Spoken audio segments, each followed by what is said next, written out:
Hello दोस्तों, आज अपने मुंशी प्रेमचंद द्वारा रचित बूढ़ी काकी की कहानी की शुरुआत करते हैं। बुढ़ापा बहुधा बचपन का पुनरागमन हुआ करता है। बूढ़ी काकी के जीवा में स्वाद के सिवा और कोई चेष्टा शेष न थी और न अपने कष्टों की ओर आकर्षित करने का रोने के अतिरिक्त कोई दूसरा सहारा ही। समस्त इंद्रियां, नेत्र, हाथ और पैर जवाब दे चुके थे। पृथ्वी पर पड़ी रहती और घर वाले कोई बात उनकी इच्छा के प्रतिकूल करते। भोजन का समय टल जाता या उसका परिणाम पूर्ण न होता अथवा बाजार से कोई वस्तु आती और न मिलती तो ये रोने लगती थी। उनका सोना रोना सिसकना साधारण न होता था। वे गला फाड़ फाड़ कर रोती थी। उनके पतिदेव का स्वर्ग सिधारे कलांतर हो चुका था। बेटे तरुण हो होकर चल बसे थे।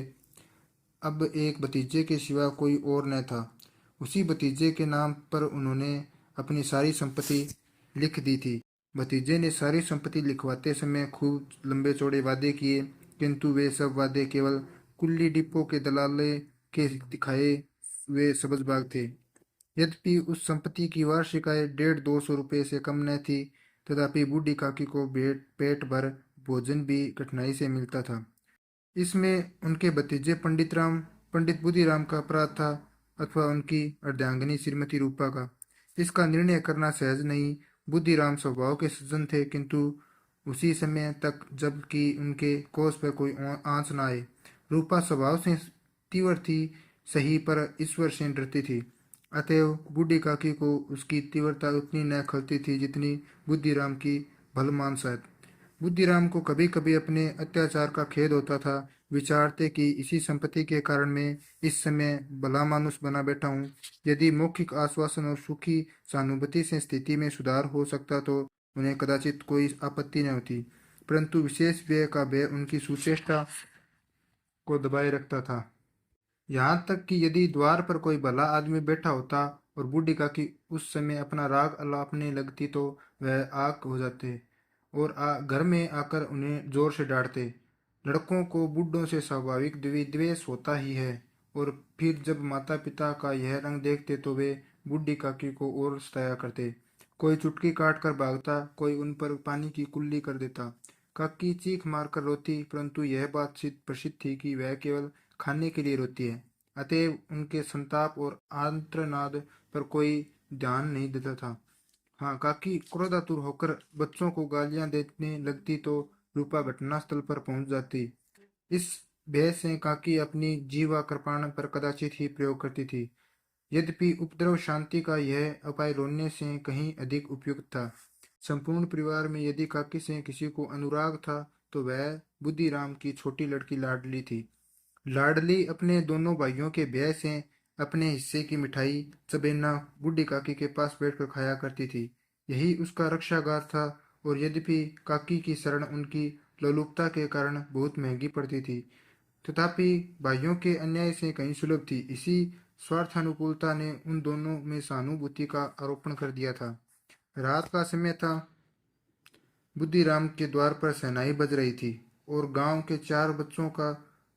के बच्चों का झुंड विमर्शपूर्ण नेत्रों से गाने का रसास्वादन कर रहा था।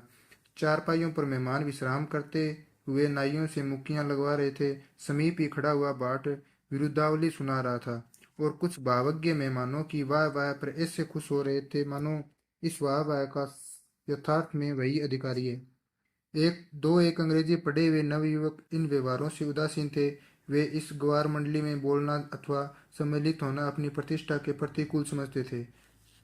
आज बुद्धिराम के बड़े लड़के मुखराम का तिलक आया है।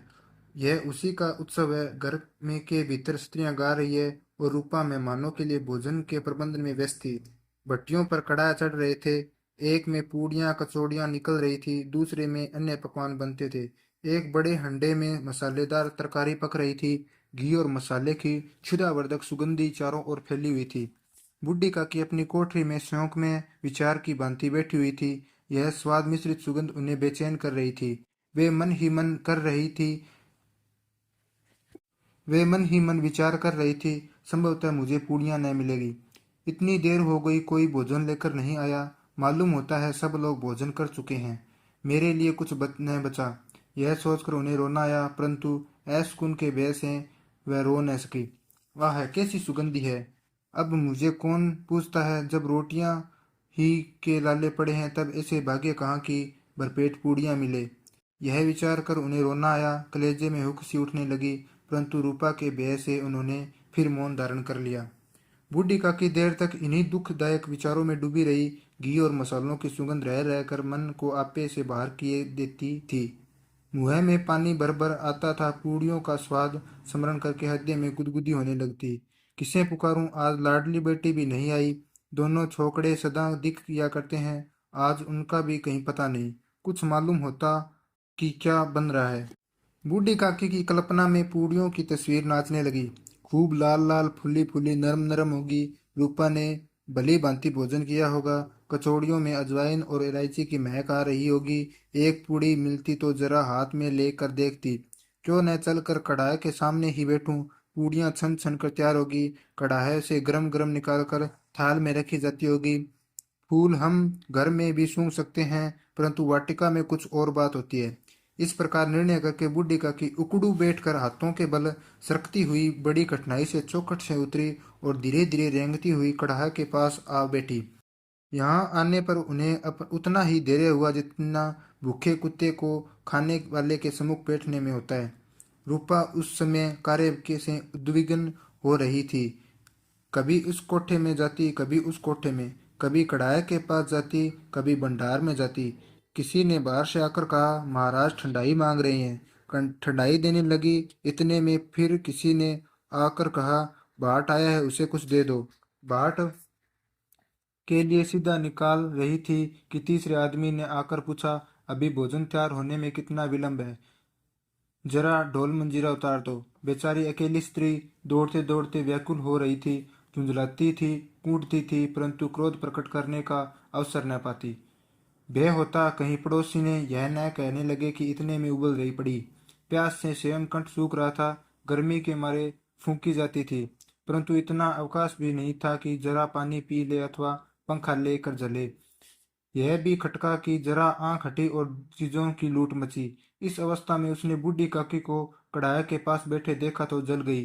क्रोध ने रुकस का इसका भी ध्यान न रहा कि पड़ोसी ने बैठी हुई है, मन में क्या कहेगी। पुरुषों में लोग सुनते तो क्या कहेंगे। जिस प्रकार मेंढक के चूहे पर झटकता है, उसी प्रकार बूढ़ी काकी पर झपटी और दोनों हाथों से झटकर बोली, ऐसे पेट में आग लगे, पेट है या भाड़। कोठरी में बैठे हुए क्या दम घुटता था। अभी मेहमानों ने नहीं खाया, भगवान को भोग नहीं लगा, तब तक धैर्य न हो सका, आकर छाती पर सवार हो गई। जल जाए ऐसी जीभ, दिन भर खाती न होती तो न जाने किसकी हांडी में मुंह डालती। गांव देखेगा तो कहेगा कि बुढ़िया भरपेट खाने को नहीं पाती, तभी तो इस तरह मुँह बाए फिरती है। डाइन न मरे न मांसा छोड़े, डाइन न मरे और न मांसा छोड़े। नाम बेचने पर लगी है, ना कटवा कर दम लेगी। इतना ठूसती है, न जाने कहाँ भस्म हो जाती है। भला चाहती हो तो जाकर कोठरी में बैठो। जब घर के लोग खाने लगेंगे लगेंगे तब तुम्हें भी मिलेगा। तुम कोई देवी नहीं हो कि चाहे किसी के मुंह में पानी न जाए, परंतु तुम्हारी पूजा पहले ही हो जाए। बूढ़ी काकी ने सिर उठाया, न रोई न बोली, चुपचाप रेंगती हुई अपनी कोठरी में चली गई। आवाज ऐसी कठोर थी कि हृदय और मस्तिष्क की संपूर्ण शक्तियां, संपूर्ण विचार और संपूर्ण भार उसी ओर आकर्षित हो गए थे। नदी में जब कगार का कोई वृद्ध खंड कटकर गिरता है तो आसपास का जल समूह चारों ओर उसी स्थान को पूरा करने के लिए दौड़ता है। भोजन तैयार हो गया। आंगन में पतलें पड़ गई। मेहमान खाने लगे। स्त्रियों ने जेवनार गीत गाना आरंभ कर दिया। मेहमानों के नाई और सेवकगण भी उसी मंडली के साथ किंतु कुछ हटकर भोजन करने बैठे थे, परंतु सभ्यता अनुसार जब तक सबके सब न खा चुके हों कोई उठ नहीं सकता था। दो एक मेहमान जो कुछ पढ़े लिखे थे, सेवकों के दीर्घाहार पर जुझला रहे थे, वे इस बंधन को व्यर्थ और सिर पैर की बात समझते थे। बूढ़ी काकी अपनी कोठरी में जाकर पश्चाताप कर रही थी कि मैं कहाँ से कहाँ गई। उन्हें रूपा पर क्रोध नहीं था, अपनी जल्दबाजी पर दुख था। सच ही तो है, जब तक मेहमान लोग भोजन कर न चुके घर वाले कैसे खाएंगे। मुझसे इतनी देर भी न रहा गया, सबके सामने पानी उतर गया।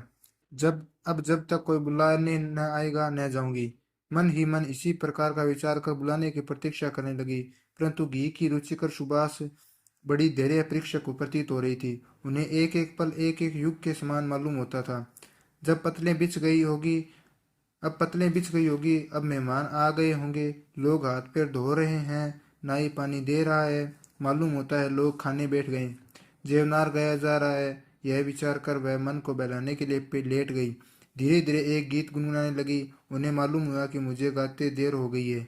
क्या इतनी देर में तक लोग भोजन कर ही रहे होंगे? किसी की आवाज नहीं सुनाई देती। अवश्य ही लोग खा पी कर चले गए होंगे।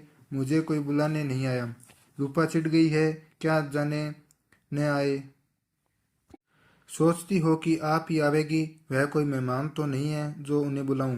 बूढ़ी काकी चलने के लिए तैयार हुई, यह विश्वास कि 1 मिनट में पूड़ियाँ और मसालेदार तरकारियाँ सामने आएगी उनकी स्वादेंद्रियों को गुदगुदाने लगा। उन्होंने मन में तरह तरह के मंसूबे बांधे। पहले तरकारी से पूड़ियाँ खाऊंगी, फिर दही और शक्कर से कचौरियाँ रायते के साथ मज़ेदार मालूम होगी। चाहे कोई बुरा माने चाहे भला, मैं तो साग मांग मांग कर खाऊंगी। यही न हो लोग कहेंगे कि इन्हें विचार नहीं। कहाँ करे कहा करे, इतने दिन बाद पूड़ियाँ मिल रही है तो मुँह जूठा करके थोड़ी ही उठ जाऊंगी।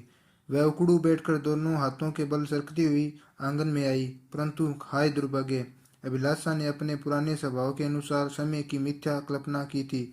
मेहमान मंडली अभी बैठी हुई थी। कोई खाकर उंगलियां चाटता, कोई तिरछे नेत्रों से देखता था, और लोग अभी खा रहे थे या नहीं। कोई इस चिंता में था कि पत्तल पर पूड़ियाँ जूठी जाती है, किसी दूसरे इन्हें भीतर रख लेता। कोई दही खाकर जीभ चाटता था, परंतु दूसरा दोनों मांगते संकोच करता था। कि इतने में बूढ़ी काकी रेंगती हुई उनके बीच में जा पहुंची। कई आदमी चौंक कर उठ खड़े हुए, पुकारने लगे, अरे यह कौन बुढ़िया कौन है? यह यहाँ से कहाँ से आ गई? देखो किसी को छू न दे। पंडित बुद्धिराम काकी को देखते ही क्रोध से तिलमिला गए। पूड़ियों का थाल लिए खड़े थे, थाल को जमीन पर पटक दिया, और जिस प्रकार निर्दयी महाजन अपने किसी बेईमान और भगोड़े कर्जदार को देखते ही झपट कर उसका टेटुआ पकड़ लेता है, उसी तरह लपक कर उन्होंने काकी के दोनों हाथ पकड़े और घसीटते हुए लाकर उन्हें अंधेरी कोठरी में धम से पटक दिया। आशा रूपी वाटिका लू के एक झोंके में नष्ट विनष्ट हो गई। मेहमानों ने भोजन किया, घर वालों ने भोजन किया, बाजे वाले धोबी चमार भी भोजन कर चुके। परंतु बूढ़ी काकी को किसी ने न पूछा। बुद्धिराम और रूपा दोनों ही बूढ़ी काकी को उनकी निर्लजता के लिए दंड देने का निश्चय कर चुके थे। उनके बुढ़ापे पर, दीनता पर, हतज्ञान पर किसी को करुणा न आई। अकेली लाडली उनके लिए कूद रही थी। लाडली को काकी से अत्यंत प्रेम था। बेचारी भोली लड़की थी। बाल विनोद और चंचलता की उसमें गंध न आती थी। दोनों बार जब उनके माता पिता ने काकी को निर्दयता से घसीटा तो लाडली का हृदय ऐंठ कर रह गई। वह झुलझुला रही थी कि यह लोग काकी को क्यों नहीं बहुत सी पूड़ियाँ दे देते। क्या मेहमान सब की सब खा जाएंगे? और यदि काकी ने मेहमानों के पहले खा लिया